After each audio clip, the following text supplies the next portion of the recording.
जय श्री कृष्णा। अध्याय 13 श्लोक 21 से आगे का वर्णन। श्लोक 21 अनुवाद। प्रकृति समस्त भौतिक कारणों तथा कार्यों परिणामों की हेतु कही जाती है और जीव पुरुष इस संसार में विविध सुख दुख के भोग का कारण कहा जाता है। तात्पर्य: जीवों में शरीर तथा इंद्रियों की विभिन्न अभिव्यक्तियां प्रकृति के कारण हैं। कुल मिलाकर 84 लाख भिन्न भिन्न योनियां हैं और ये सब प्रकृति जन्य हैं। जीव के विभिन्न इंद्रिय सुखों से ये योनियां मिलती हैं, जो इस प्रकार इस शरीर या उस शरीर में रहने की इच्छा करता है।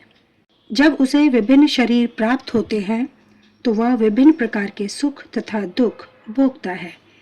उसके भौतिक सुख दुख उसके शरीर के कारण होते हैं, स्व उसके कारण नहीं। उसकी मूल अवस्था में भोग में कोई संदेह नहीं रहता, अतएव वही उसकी वास्तविक स्थिति है। वह प्रकृति पर प्रभुत्व जताने के लिए भौतिक जगत में आता है। वैकुंठ लोक में ऐसी कोई वस्तु नहीं होती।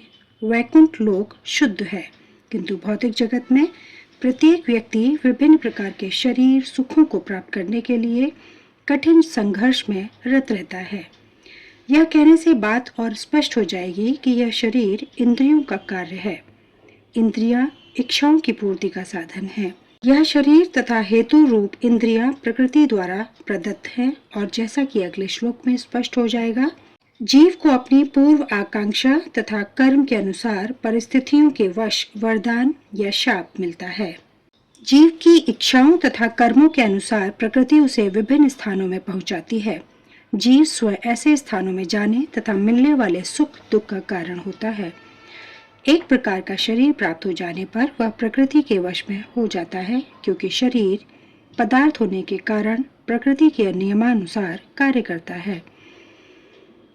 उस समय शरीर में ऐसी शक्ति नहीं कि वह उस नियम को बदल सके। मान लीजिए कि जीव को कुत्ते का शरीर प्राप्त हो गया। जो ही वह कुत्ते के शरीर में स्थापित किया जाता है, उसे कुत्ते की भांति आचरण करना होता है। वह अन्यथा आचरण नहीं कर सकता। यदि जीव को सूकर का शरीर प्राप्त होता है तो वह मल खाने तथा सूकर की भांति रहने के लिए बाध्य है।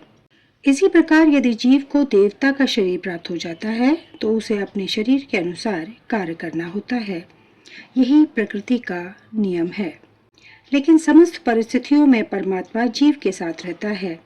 वेदों में इसकी व्याख्या इस प्रकार की गई है: परमेश्वर जीव पर इतना कृपालु है कि वह सदा जीव के साथ रहता है और सभी परिस्थितियों में परमात्मा रूप में विद्यमान रहता है। श्लोक 22 अनुवाद। इस प्रकार जीव प्रकृति के तीनों गुणों का भोग करता हुआ प्रकृति में ही जीवन बिताता है। यह उस प्रकृति के साथ उसकी संगति के कारण है। इस तरह उसे उत्तम तथा अधम योनियां मिलती रहती हैं। तात्पर्य: यह श्लोक यह समझने के लिए महत्वपूर्ण है कि जीव एक शरीर से दूसरे में किस प्रकार देहांतरण करता है। दूसरे अध्याय में बताया गया है कि जीव एक शरीर को त्याग कर दूसरा शरीर उसी तरह धारण करता है जिस प्रकार कोई वस्त्र बदलता है। वस्त्र का परिवर्तन इस संसार के प्रति आसक्ति के कारण है। जब तक जीव इस मिथ्या प्राकट्य पर मुग्ध रहता है, तब तक उसे निरंतर देहांतरण करना पड़ता है। प्रकृति पर प्रभुत्व जताने की इच्छा के फलस्वरूप वह ऐसी प्रतिकूल परिस्थितियों में फंसता रहता है। भौतिक इच्छा के वशीभूत हो उसे कभी देवता के रूप में तो कभी मनुष्य के रूप में, कभी पशु, कभी पक्षी, कभी कीड़े, कभी जल जंतु, कभी संत पुरुष तो कभी खटमल के रूप में जन्म लेना होता है। यह क्रम चलता रहता है और प्रत्येक परिस्थिति में जीव अपने को परिस्थितियों का स्वामी मानता रहता है, जबकि वह प्रकृति के वश में होता है। यहाँ पर बताया गया है कि जीव किस प्रकार विभिन्न शरीरों को प्राप्त करता है। यह प्रकृति के विभिन्न गुणों की संगति के कारण है। अतएव इन गुणों से ऊपर उठकर दिव्य पद पर स्थित होना होता है। यही कृष्ण भावनामृत कहलाता है। कृष्ण भावनामृत में स्थित हुए बिना भौतिक चेतना मनुष्य को एक शरीर से दूसरे में देहांतरण करने के लिए बाध्य करती हैं, क्योंकि अनादिकाल से उसमें भौतिक आकांक्षाएं व्याप्त हैं। लेकिन उसे इस विचार को बदलना होगा। यह परिवर्तन प्रामाणिक स्रोतों से सुनकर ही लाया जा सकता है। इसका सर्वश्रेष्ठ उदाहरण अर्जुन है, जो कृष्ण से ईश्वर विज्ञान का श्रवण करता है। यदि जीव इस श्रवण विधि को अपना ले तो प्रकृति पर प्रभुत्व जताने की चिर अभिलषित आकांक्षा समाप्त हो जाए और क्रमशः जो जो वह प्रभुत्व जताने की इच्छा को कम करता जाएगा, त्यों तो उसे आध्यात्मिक सुख मिलता जाएगा। एक वैदिक मंत्र में कहा गया है कि जो जो जीव भगवान की संगति से विद्वान बनता जाता है, त्यों त्यों उसी अनुपात में वह आनंदमय जीवन का आस्वादन करता है। श्लोक 23 अनुवाद। तो भी इस शरीर में एक अन्य दिव्य भोक्ता है जो ईश्वर है, परम स्वामी है और साक्षी तथा अनुमति देने वाले के रूप में विद्यमान है और जो परमात्मा कहलाता है। तात्पर्य, यहाँ पर कहा गया है कि जीवात्मा के साथ निरंतर रहने वाला परमात्मा परमेश्वर का प्रतिनिधि है। वह सामान्य जीव नहीं है। चूंकि अद्वैतवादी चिंतक शरीर के ज्ञाता को एक मानते हैं, अतएव उनके विचार से परमात्मा तथा जीवात्मा में कोई अंतर नहीं है। इसका स्पष्टीकरण करने के लिए भगवान कहते हैं कि वे प्रत्येक शरीर में परमात्मा रूप में विद्यमान हैं। वे जीवात्मा से भिन्न है, वे पर है, दिव्य है। जीवात्मा किसी विशेष क्षेत्र के कार्यों को भोगता है, लेकिन परमात्मा किसी सीमित भोक्ता के रूप में या शारीरिक कर्मों में भाग लेने वाले के रूप में विद्यमान नहीं रहता, अपितु वह साक्षी, अनुमति दाता तथा परम भोक्ता के रूप में स्थित रहता है। उसका नाम परमात्मा है, आत्मा नहीं। वह दिव्य है। अतः यह बिल्कुल स्पष्ट है कि आत्मा तथा परमात्मा भिन्न भिन्न है। परमात्मा के हाथ पैर सर्वत्र रहते हैं, लेकिन जीवात्मा के ऐसा नहीं होता। चूंकि परमात्मा परमेश्वर है, अतएव वह अंदर से जीव की भौतिक भोग की आकांक्षा पूर्ति की अनुमति देता है।